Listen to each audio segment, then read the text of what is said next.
Mics are on. Here we go. Well, good morning, everybody. Welcome to a balmy Wednesday morning. Some of you like this kind of weather, and I question your judgment.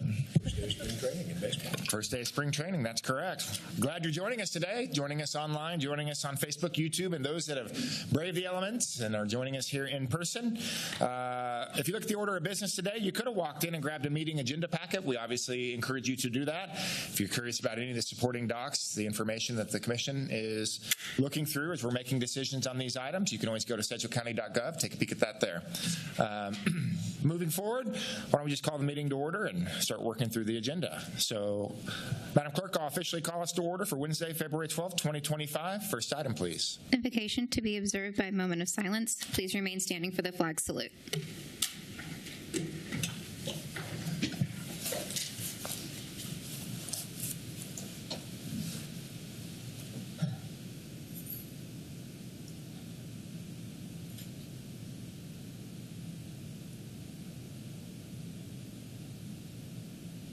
Thank you.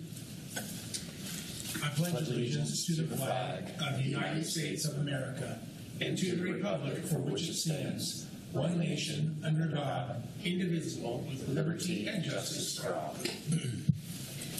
Okay, thank you. Madam Clerk, next item. Roll call. Commissioner BLUBAUGH. Present. Commissioner Wise. Present. Commissioner Howell. Present. Commissioner Meitzner. Chairman Beatty. Present. Next item. County announcements. Morning, Nicole. Good morning, Chairman and Commissioners. Nicole Gibbs of Strategic Communications. Today I have the Register of Deeds, Tanya Buckingham, here to talk about the Land Record Search Program that she recently launched and the benefits to citizens. Ma'am? Okay. Tanya, Kinsey, welcome. We're glad you're here. Good morning, Chairman and Commissioners. Tanya Buckingham, Register of Deeds, and I am very pleased to announce that on February 3rd, we launched our new records management system with Fiddler Technologies. For over 15 years, we relied on an in-house e-recording system developed by County IT. While it served us well, it prompted us to seek an upgraded solution through a competitive RFP process. To ensure we made an informed choice, we included County IT throughout the entire RFP process, from drafting the requirements to evaluating vendor proposals. And after careful review, we selected Fiddler as our partner.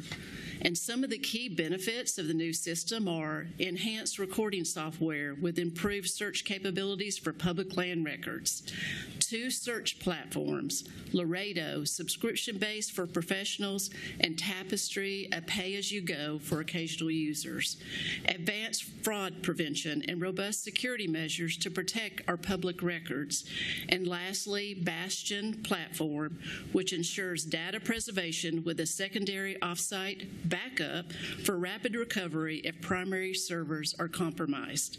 And before I continue, I'd like to introduce Kinley Ziering, our Chief Deputy, who will go over 3 programs: our property fraud, our military discount, and our, passport acceptance. Yes. Yeah. Yes. Hi, Kinley. Welcome. Hi, welcome, Commissioners. Good morning. Kinley Ziering, Chief Deputy Register of Deeds. As Tanya mentioned before, we've upgraded our property alert system in partnership with Fiddler Technologies. On February 3rd, this enhanced service now offers more ways to keep our residents informed. Previously, alerts were only sent by email. Now this free service can notify residents by email, text, or phone call, and whenever a document is recorded in their name. It is a significant improvement in our efforts to protect property owners. To benefit from this new system, residents will need to resubscribe. They can do this easily by clicking on Register of Deeds followed by Property Fraud Alert. From there, they can enter in their information to sign up. We encourage everyone to sign up for this free enhanced protection for their property. Another program that we're proud of is our military and Veteran and Military Discount Program. It honors service members with photo ID cards for discounts at local businesses, connecting them with valuable savings.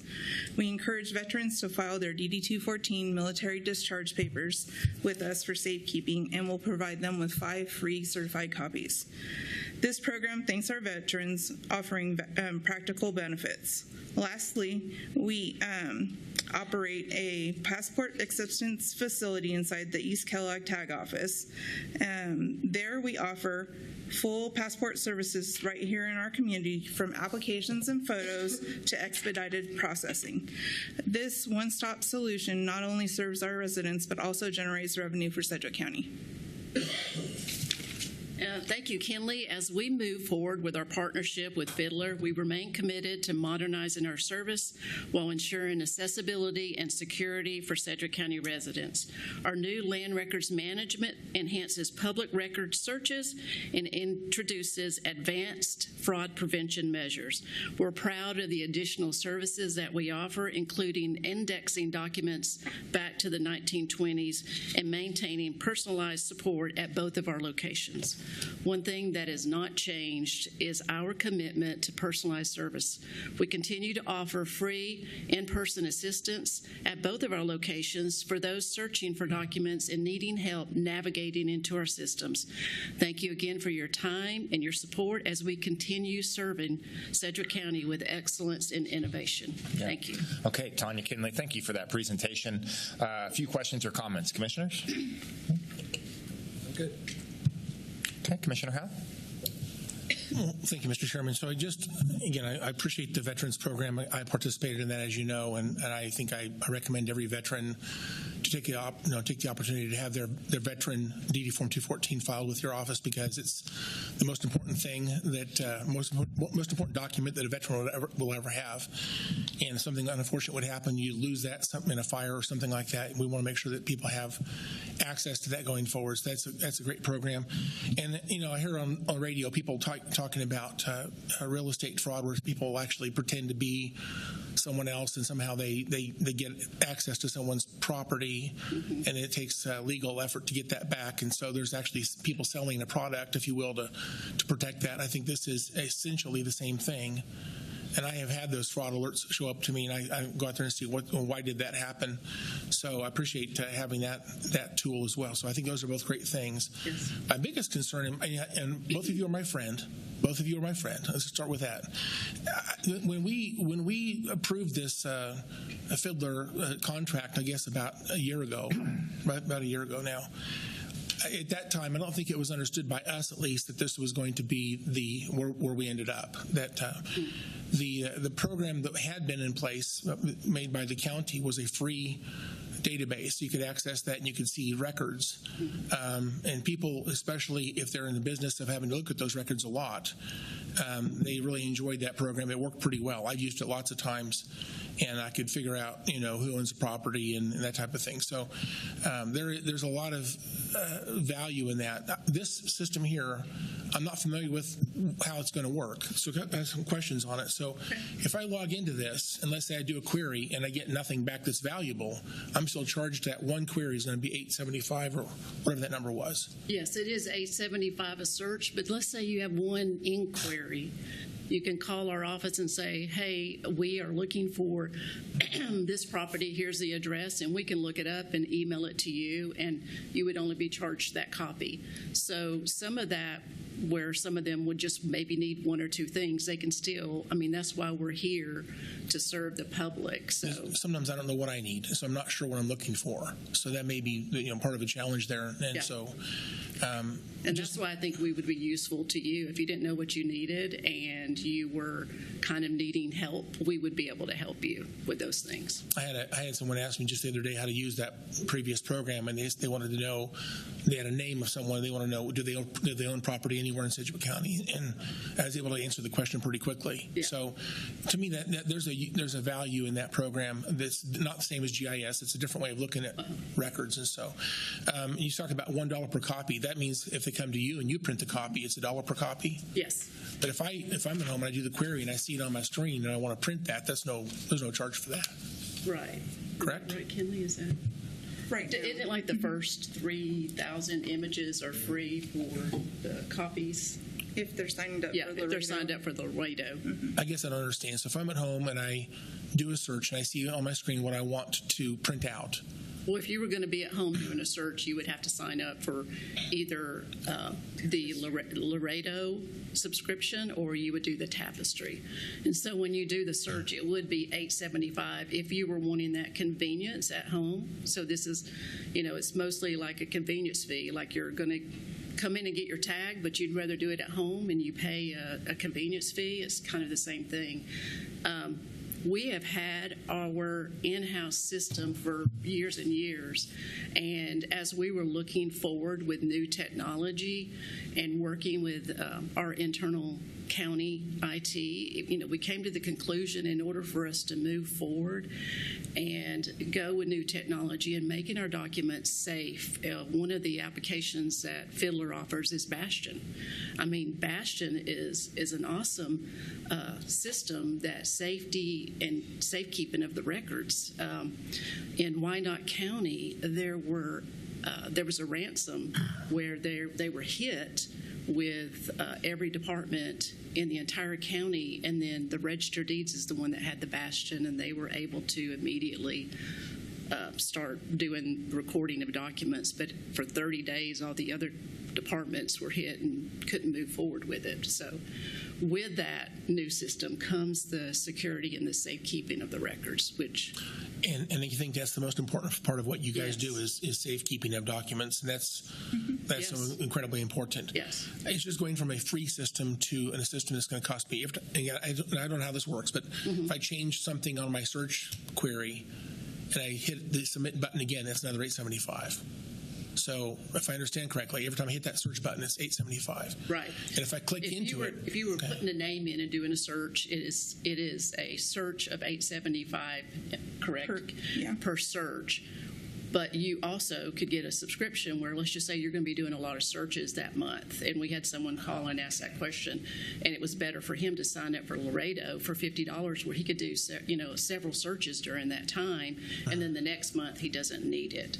Also, they can come into our office. We've got 3 computers, and they could sit down and go through any of it. There's not a charge. They just sit there and look through it, and they can also, again, call our office and actually. Just so I understand, though, so for that initial query, it comes back with a bunch of information that I may want to click into it and get. If I click one of those links and go into the data, is that another charge? Yes.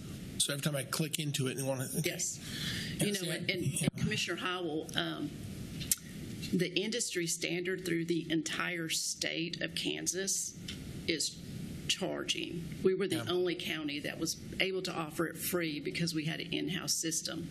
And so we needed to move forward with security for these records, and part of going with a vendor-based system and making that decision with our internal IT staff was the only way to move forward was for us to go to a vendor-based system. Let me just say, as a user, I'm not one that loves these fees, and I don't know that I'll ever use it again because that's just prohibitive to me. I'm not going to be able to spend that much money.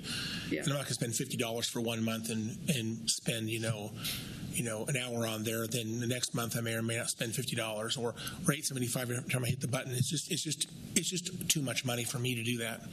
So I think that this changes our access to our community, which is, to me, is unfortunate. But I understand what you're saying. I would just say this: Sedgwick County always does it better. And our system we had before was actually pretty good. I don't know about the security issue on that system. If there was a security concern that we maybe should have looked at as a standalone problem statement. But I just want to say I like what we had before. And as an executive, you're an elected official. Yeah. As an executive, you have the right to make a decision. This is for 10 years. I trust you to make this decision the best decision for you in your office. Yes. I'm a user. I'm not a commissioner. I'm not over you in any way. So you are an executive. You can make that decision. I just want to make sure that people understand, because we're getting blamed for it. I don't want people to come to county commissioners and say, here's what you guys did. And the answer is no, we didn't actually do it.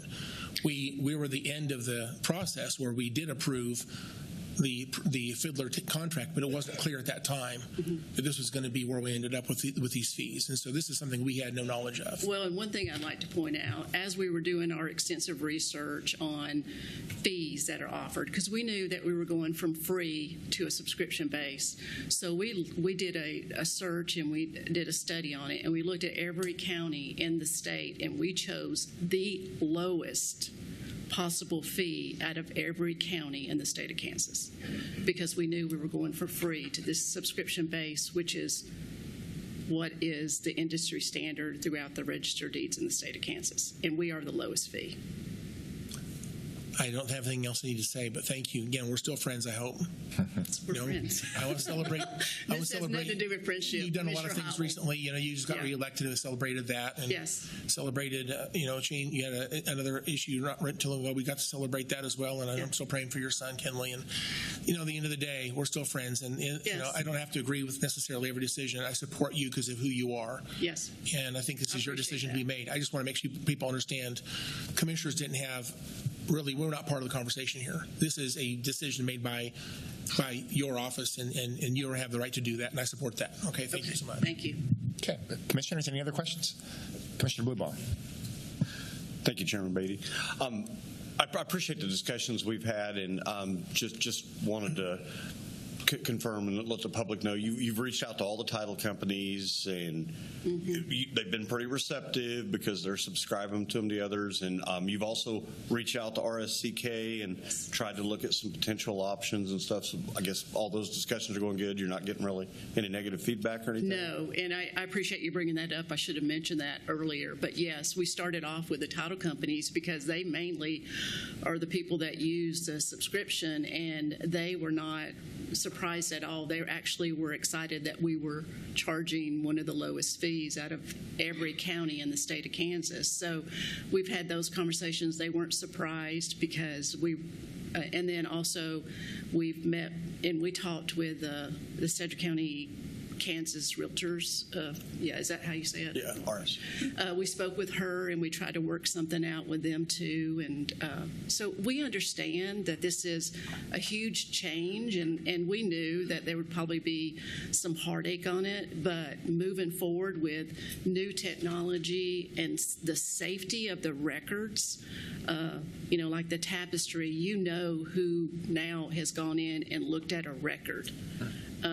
And we know everything about who actually went in, so that's a safety net too. I mean, we've actually had at one time we had a prisoner that was in jail that was on the computer access and the free service, and they were going in there trying to create deeds on people's properties. Yeah. I appreciate what you're doing, because we all hear the advertisements with the property lock and everything else, and doing the property fraud alerts. I think it's very important we keep the communication out there to let everybody know what we are offering. Yes. That's good. Thank you. Okay, any other questions? Again, Tanya Kinley, thank you so much. Appreciate the work and the discussion. Outside of today, there's been a significant number of emails and discussions happening to keep us in the loop of some of these things. So we appreciate that. We really do. Okay, thank you. Appreciate it.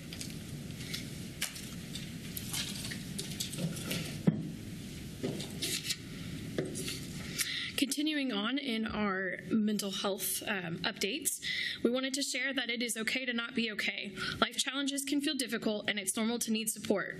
Whether you're dealing with mental health struggles, emotional distress, substance use concerns, or just need someone to listen, the compassionate counselors at the 988 Lifeline are on hand to help.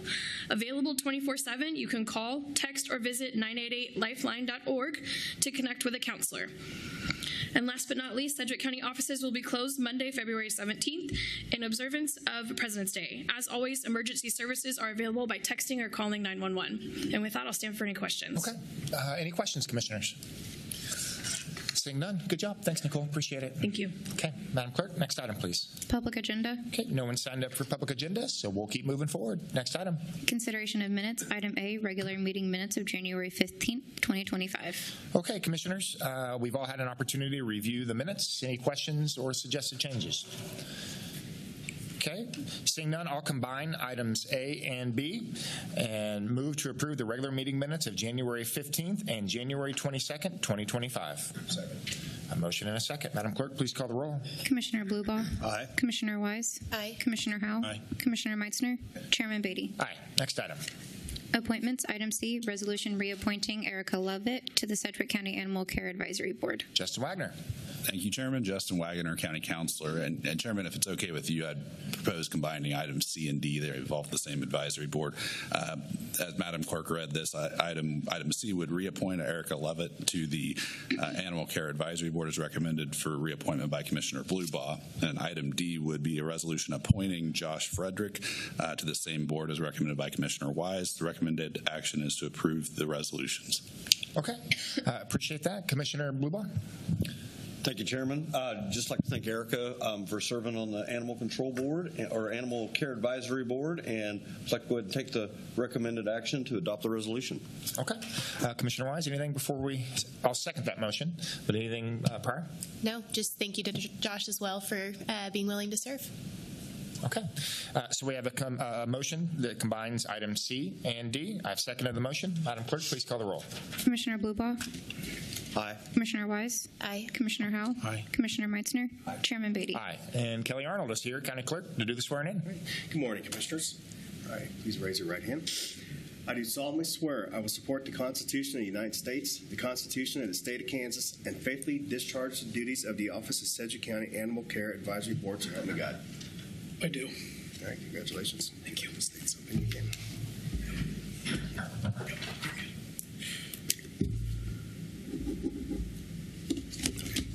Okay. Very good. Thank you again for serving. We appreciate it. Okay, Madam Clerk, next item. Item E, resolution appointing Jay Hedrick to the Sedgwick County Juvenile Corrections Advisory Board. Mr. Wagner. Yes, thank you, Chairman. This item would appoint Jay Hedrick to the Sedgwick County Juvenile Corrections Advisory Board. The recommended action is to adopt the resolution. Okay. Many of us know Jay. She's a superhero in the community, a social worker many years. I work with Jay in several capacities on the Gathered Strong Board, the Care for Every Family Network, Stand Together relationships. So Jay is very well known in this community, and her advocacy for children and vulnerable families is admirable. She is a superhero, and we're glad she's willing to serve. This is based on a recommendation from Steve Stonehouse, our corrections director. So we're very glad that you are willing to serve in that role. With that being said, I'll move to adopt the resolution appointing Jay Hedrick to the Sedgwick County Juvenile Corrections Advisory Board. Second. A motion and a second. Madam Clerk, please call the roll. Commissioner BLUBAUGH. Aye. Commissioner Wise. Aye. Commissioner Howell. Aye. Commissioner Meitzner. Aye. Chairman Beatty. Aye. And Kelly is here to swear you in. All right, please raise your right hand. I do solemnly swear I will support the Constitution of the United States, the Constitution of the State of Kansas, and faithfully discharge the duties of the Office of Sedgwick County Juvenile Corrections Advisory Board, so help me God. Congratulations. If you'd like to state it, you can. Jay, are you declining comment? That would be correct, sir. That would be a first. Also correct, sir. Yes, yes. Thank you, Jay. We appreciate you. Look forward to having you on this board. Okay, Madam Clerk, next item. New business, item F, report of the Board of Bids and Contracts, regular meeting on February 6th, 2025. Okay, Joe Thomas. Well, I feel special this morning, pretty early. Yes. Good morning, Mr. Chairman and Commissioners. Joe Thomas, Purchasing Director, and the report of the regular meeting of the Board of Bids and Contracts that was held on February 6th. We have 3 items for you to approve. Our first one is 10 of the marked police package SUVs for Fleet Management and Sheriff's Office. Recommendation on this is to accept the low bid from CDJ Automotive, LLC. They're doing business as Main Street of Lansing. It's in the amount of $463,950. Item number 2 is the client drug testing for the Department of Corrections. Recommendation is to accept the Sourcewell contract, that's 011222 CDT. It's with Technical Resource Management, LLC. They're doing business as Cordant Health Solutions, and we're establishing contract pricing for a period of 3 years with 2 one-year options to renew. Our final item, Waters Technologies Maintenance and Support Plan Service Contract and Science Center. Accept the quote from Waters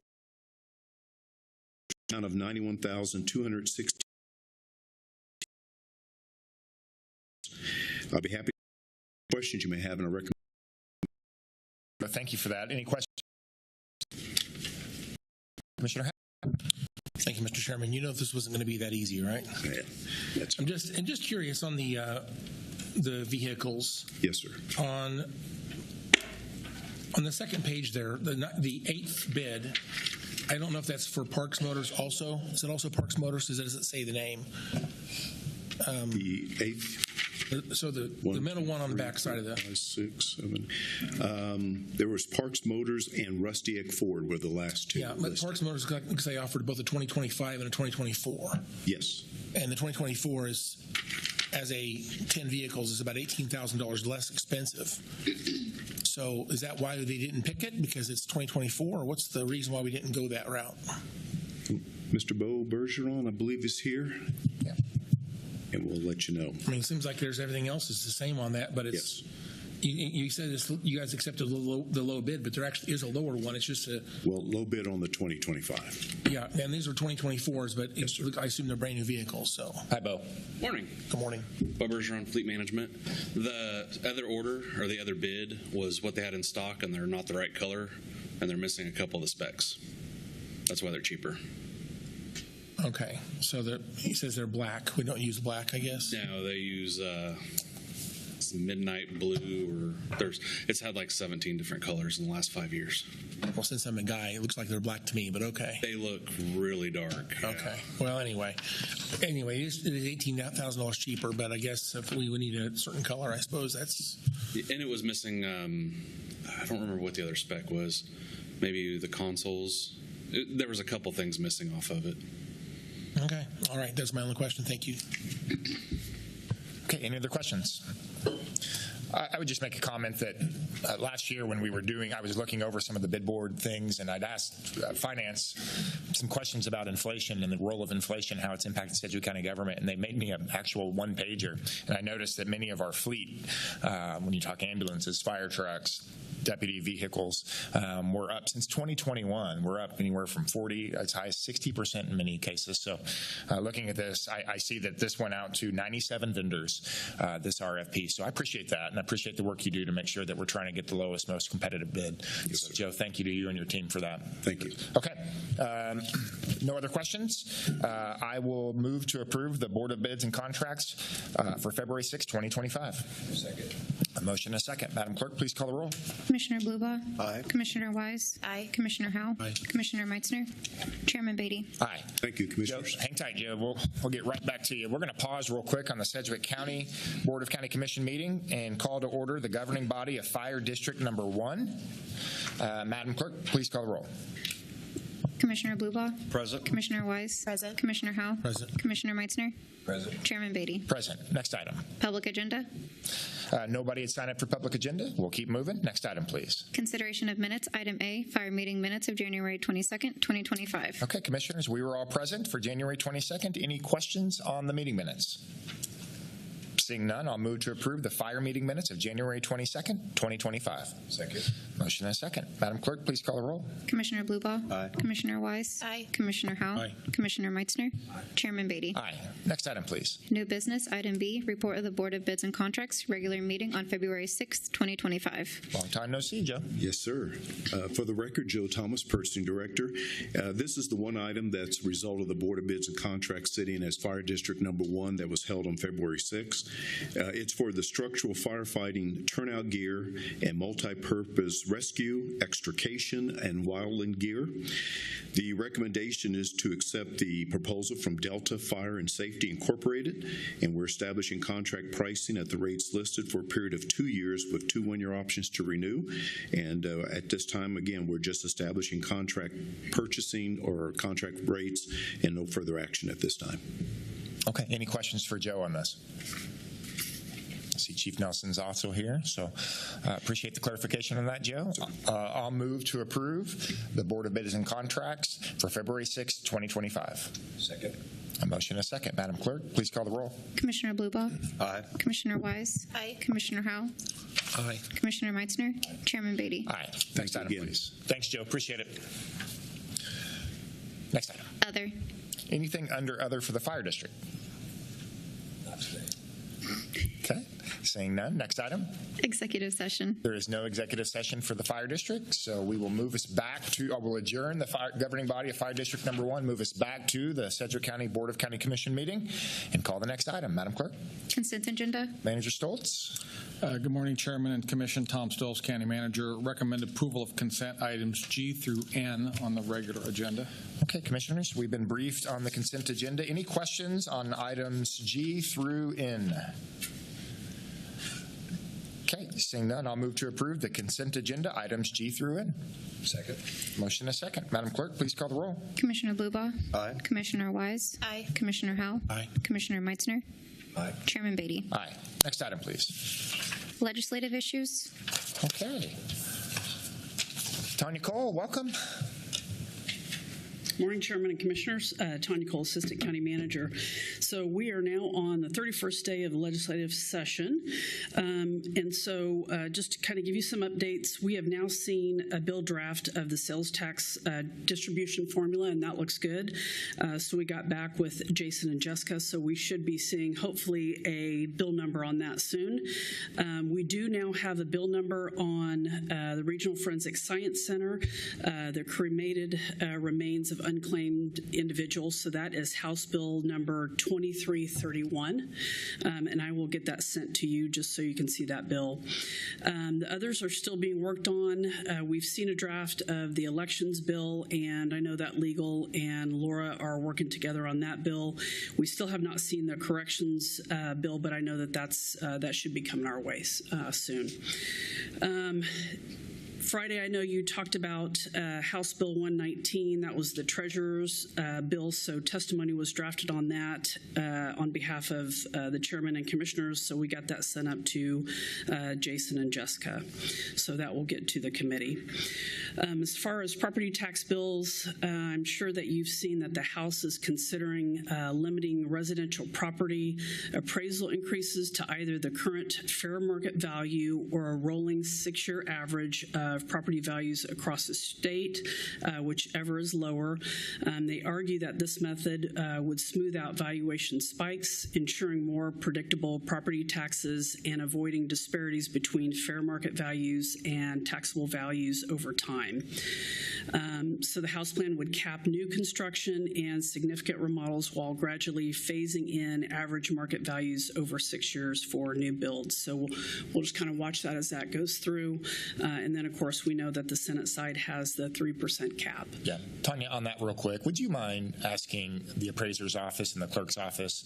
I think it's appropriate for us to understand the workload, particularly on the 6-year rolling average, just to try to understand their input and figure out if that's something incremental to us that we're going to need to consider. Is there a staffing consideration there? Or I just think it'd be important in those two departments in particular, the clerk and the appraiser's office, understanding the workload that comes with that. Yep. Commissioner Howe? It's interesting. I read it's HCR 5011. I read the bill, and actually what the bill says, read it exactly, it says, the legislature may provide for and establish by law the number of years that determine the average fair market value of the residential portion and valuation adjustments by law for new construction. Or anyway, what that means is everybody keeps saying 6 years. It doesn't say that in the law. In the bill does not say 6 years. It's as determined by law. So they have to pass a law, another statute, to determine if it's going to be 6 years, which they can change after the constitutional amendment is adopted. Okay, so what this is intended to do, and what this is intended to do is that for those folks that say, well, my assessment just shot up. You know, I talked to one a couple days ago. They said they're shot up 22% in 1 year, and I checked it, and it did. I think this was more of a correction, which, if you want to interpret that, means that the homeowner has been underpaying taxes for years because their property was undervalued, and the appraiser essentially made a correction. And the reason I think that is because the third-party real estate sites that also provide valuations for properties, again, they do a reasonably okay job. They're not perfect either. But then you look at 4 or 5 or 6 or 7 or 8 of those, and they're all saying that the property is worth $100,000 more than what the county appraiser says it's worth. My presumption is the county appraiser still might be a little bit low. So this 22% correction was really getting them back, basically to where they should be basically it's a more accurate, more fair assessment on their own property. They maybe have been underpaid in the past.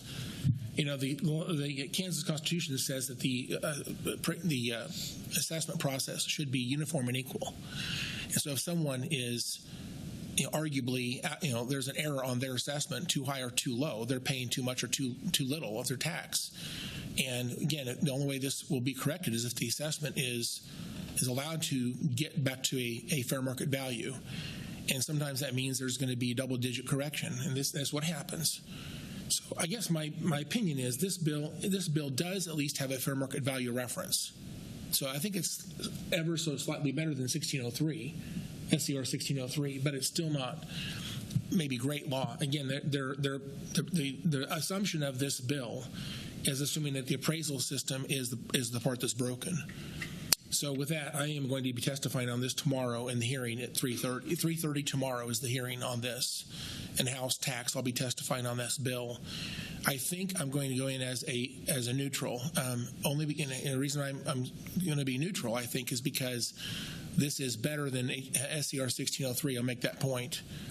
I think that the focus on assessed valuation process is actually misguided. I think there needs to be a different type of law. And I don't think my colleagues will agree with my position on this, so I'm not going to ask for support. I won't be asking for support from the Commission today. But I will make a couple of points about how I think these two constitutional amendments are misguided. They're focused on the assessment process. I actually have quite a bit of data to prove that the assessment process actually isn't the problem at all. So I do know there's going to be people who have these stories about how my value went up 30% or my value went up whatever. Those are loud stories, but the average of our appraiser this last year was 91% fair market value. That's done through both the sales ratio study that was done by PVD on Sedgwick County, as well as when you look at every single property that was sold in Sedgwick County and you compare the appraised value versus sales price, you see that we're actually coming in below market value on average. Now, there's some properties that come in above market value. In other words, the county says that this property is worth more than it sold for. There are some of those.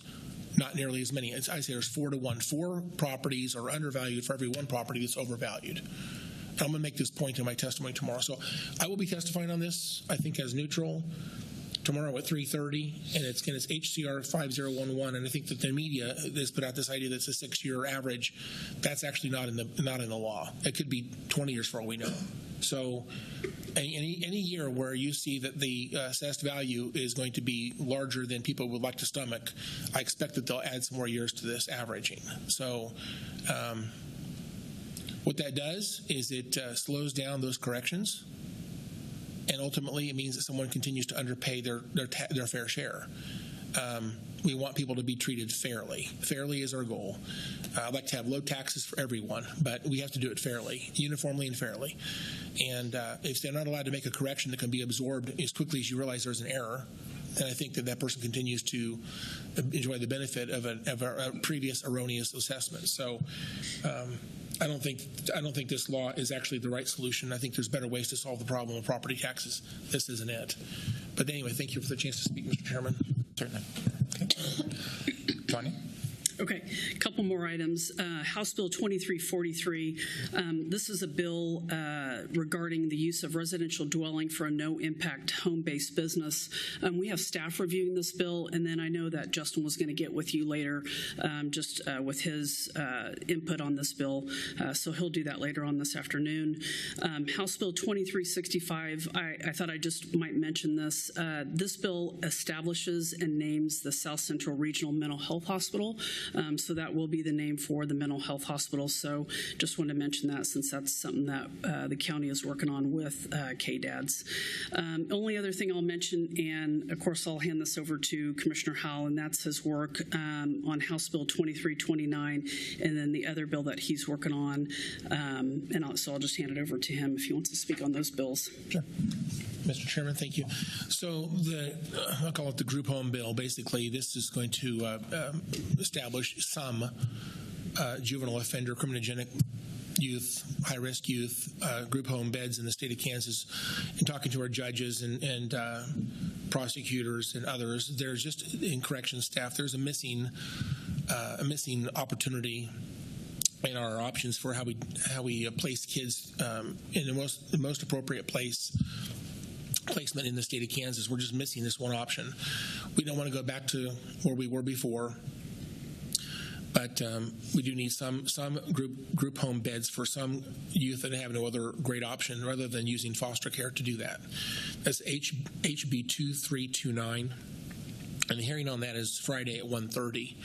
And so I've got a number of people who I know are planning to speak to that bill. I do expect there will be some opposition.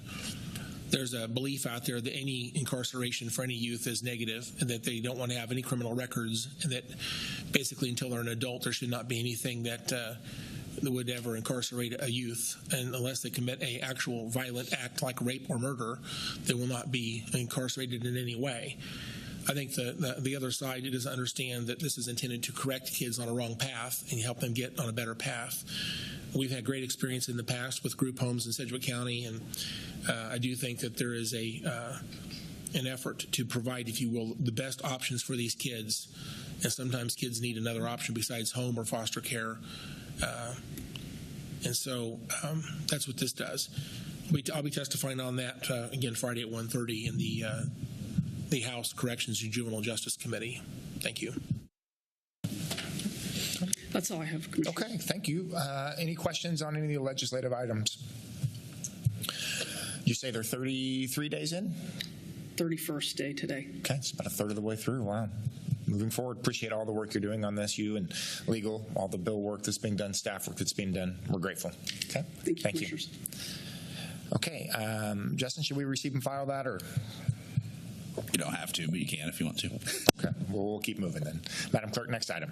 Committee reports. Okay, Commissioners, anything under committee reports that you'd like to announce publicly? I think a lot of the committee assignments that have been done will be on the next week's agenda, I believe. I think they'll be on, so a few changes. But commissioners serve on a lot of boards throughout the community, so I want to make sure everything is done and buttoned up on the back end, and we're working on that now internally. So, okay, no committee reports. Madam Clerk, next item. Other. Anything under other? Okay, seeing none, next item. Executive session. We do have an executive session. Commissioner Meitzner. Okay. Thank you, Mr. Chair. I move that the Board of County Commissioners recess into executive session for 30 minutes until 10:15 a.m. for the preliminary discussions relating to the acquisition of real property for the purpose of discussing the potential purchase of land and buildings for use by county departments. And that the Board of County Commissioners returns to this room from executive session at 10:15. Okay, second that motion. Madam Clerk, please call the roll. Commissioner BLUBAUGH. Aye. Commissioner Wise. Aye. Commissioner Howell. Aye. Commissioner Meitzner. Aye. Chairman Beatty. Aye. Okay. Take a break, 30 minutes. See you back here at 10:15 a.m.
right, we're back from executive session. There was no binding action taken today in executive session. Is there anything else that needs to come before the commission? Any business? Seeing none, we are officially adjourned. Stay warm today.